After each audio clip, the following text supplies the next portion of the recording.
Yan mga kapatid, meron tayong bagong ibon. Meron na tayong ibon. Yan. Bagong kulungan yan at saka bagong gawa nating trap. Yan. Try natin bukas. Sana makahuli tayo ng ganitong ibon. Bugas long tawag namin dito mga kapatid. So ayan. Baka gagawa ko lang natangkal niyan. Tsaka bago pa lang ano yan, oh. Kita nyo yung mga kahoy na yan, oh.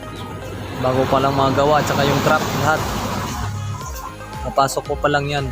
So yan, may magandang tayong bago na tayong ibon. Bugas long. Malaki. Malaking ibon.